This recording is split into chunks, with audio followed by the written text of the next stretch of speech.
Assalamualaikum warahmatullahi wabarakatuh. Jadi, kami dari kelompok Oban, di dalam video ini kami akan men-sharing sedikit pembahasan materi dari mata kuliah Sistem Informasi Manajemen, di mana Sistem Informasi Manajemen kali ini merujuk pada sebuah perusahaan.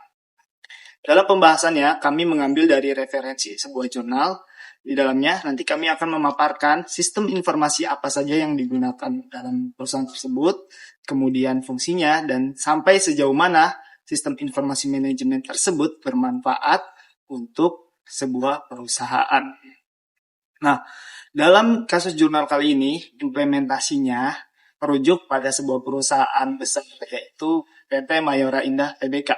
Seperti yang sudah teman-teman tahu, PT Mayora Indah Tbk merupakan sebuah perusahaan konsumer yang terkemuka di Indonesia, yang memproduksi berbagai kategori produk makanan dan minuman, yang terkenal luas di dalam pemasaran domestik maupun pemasaran internasional.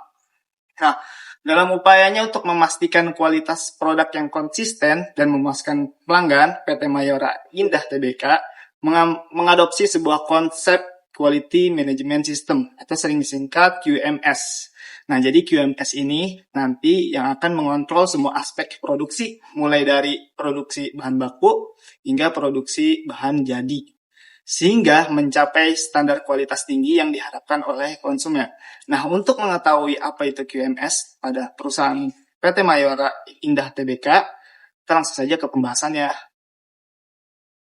Oke, jadi Quality Management System adalah sistem yang paling banyak dianut oleh perusahaan-perusahaan besar, khususnya produsen, agar produk yang dihasilkan dapat memiliki nilai jual yang baik. Sistem ini memiliki standar yang berbeda-beda di setiap perusahaan. Sebagian besar teknologi yang ada pada saat ini merupakan teknologi yang membantu pekerjaan manusia. Maka dari itu, PT Mayora Indah Tbk ingin mengadopsi teknologi mobile yang berbasis Android agar dapat digunakan dalam sistem manajemen kualitas yang telah mereka miliki saat ini, yaitu QMS Connector. Selanjutnya ada proses model. Software proses model yang digunakan dalam pengembangan sistem adalah model proses incremental development. Model proses incremental didasarkan pada pengembangan tahap awal dan penyaluran hasil pengembangan tersebut kepada user untuk mendapatkan feedback. Feedback tersebut digunakan untuk mengembangkan fitur-fitur selanjutnya dari sistem sampai seluruh fitur yang diperlukan oleh user tersedia pada sistem. Oke, selanjutnya kita masuk ke gambar model pengembangan incremental. Sebelumnya saya akan menjelaskan dulu apa itu model pengembangan incremental, yaitu cara membangun sebuah sistem dengan membagi proyek menjadi bagian-bagian kecil atau increment yang dikembangkan secara bertahap. Setiap bagian ini akan diuji dan diintegrasikan ke dalam sistem secara berulang. Nah, di gambarnya ini ada outline description, yaitu gambaran besar dari seluruh proyek ini. Pertama, kita masuk ke concurrent activities, di mana berbagai tugas proyek ini bisa berjalan dengan bersamaan atau berbarengan. Jadi contohnya, tim A, dia membuat fitur baru dan tim B yang menguji fitur yang sudah jadi. Selanjutnya kita masuk ke specification, di mana menentukan secara detail apa yang harus dibuat di dalam proyek. Dan yang kedua ada development, yaitu membuat proyek yang sudah jadi ini sesuai dengan spesifikasi. Dan yang ketiga itu ada validation, di sini menentukan apa yang kita sudah buat ini harus bekerja dengan benar dan sesuai dengan kebutuhannya. Nah, di sebelahnya ini ada beberapa versi. Jadi, proyek ini akan melalui 3 versi ini. Yang pertama itu ada initial version, yang kedua intermediate version, dan yang ketiga final version. Jadi, versi yang dari awal sampai dengan versi akhir yang akan siap digunakan. Nah, untuk spesifikasi yang digunakan oleh aplikasi QMS ini adalah sebagai berikut. Kemudian yang kedua, ada aplikasi QMS Connector, di mana aplikasi ini akan dijalankan pada komputer atau sistem operasi berbasis komputer seperti Windows, Vista, kemudian Windows 7, Windows 8, ataupun Linux. Nah, untuk aplikasi ini sama juga dikembangkan oleh perangkat lunak, yaitu IDE Eclipse dengan menggunakan bahasa pemrograman Java. Nah, untuk spesifikasinya sebagai berikut. Oke, berikut saya akan menjelaskan tentang cara kerja dari aplikasi QMS ini.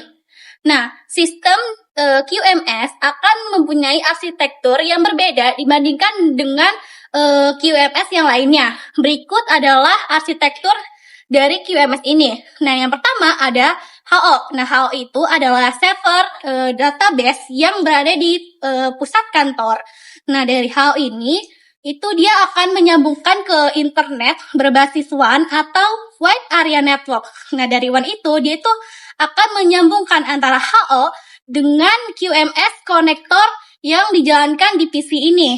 Nah, konektor dari QMS ini dia akan menyambungkan ke satu jaringan, kemudian akan menyambungkan ke QMS yang berada di aplikasi mobile. Oke, berikutnya ada contoh aplikasi dari QMS yang berada di mobile. Nah, di samping kiri ini ada aplikasi untuk login yang biasanya hanya orang-orang tertentu aja nih yang bisa masuk ke aplikasi QMS ini. Setelah login nih, itu akan menampilkan tampilan menu yang biasanya berisikan tentang task, end, setting, upload data, insiden, exit, dan change IP. Nah, cara kerja dari aplikasi ini, itu petugas itu menginput data melalui icon task, kemudian setelah udah input data nih, data itu di-upload melalui icon upload data. Nah, setelah itu baru deh data akan ditampilkan. Berikutnya ada contoh dari aplikasi QMS yang berada di PC gitu. Mereka sebenarnya sama, hanya tampilan login aja yang berbeda. Nah, pada tampilan menu itu juga sama seperti yang ada di mobile phone gitu. Baiklah, selanjutnya ada dampak dari hasil implementasi aplikasi tersebut.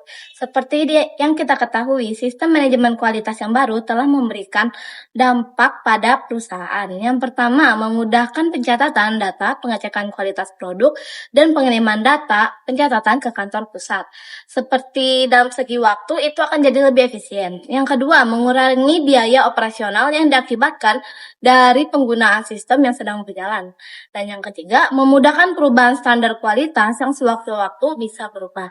Nah, yang keempat, mendisiplinkan petugas quality control dalam melaksanakan tugas tepat pada jadwal yang diberikan guna untuk memberikan rasa tanggung jawabnya.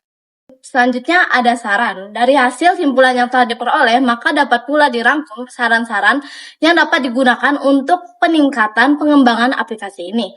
Yang pertama, aplikasi perlu diterapkan pada setiap line produksi yang ada pada pabrik. Yang kedua, mobile device yang digunakan untuk menjalankan aplikasi tidak harus memiliki spesifikasi perangkat yang lebih baik. Dan yang ketiga, diharapkan di masa yang mendatang aplikasi server mampu dijalankan pada platform yang berbeda. Dan yang terakhir, memberikan hasil evaluasi, refaktor, atau pengamatan perlu dilakukan terhadap kode program. Selanjutnya ada kesimpulan. Aplikasi QMS ini mampu menggantikan fungsi dari quality form untuk menginput data dan menyimpan data. Nah, kedua, aplikasi QMS Connector mampu memenuhi fungsi mengolah dan menyimpan data di server, menampilkan data-data, transaksi, dan melakukan penyesuaian terhadap standar kualitas. Dan yang terakhir, sistem mampu mengatasi solusi seperti mendisiplinkan quality control dan mobile device yang jadwal kerjanya sudah dibatas. Biaya operasional berkurang dengan quality form dan mobile device dan hanya digunakan oleh orang-orang tertentu yang berwenang.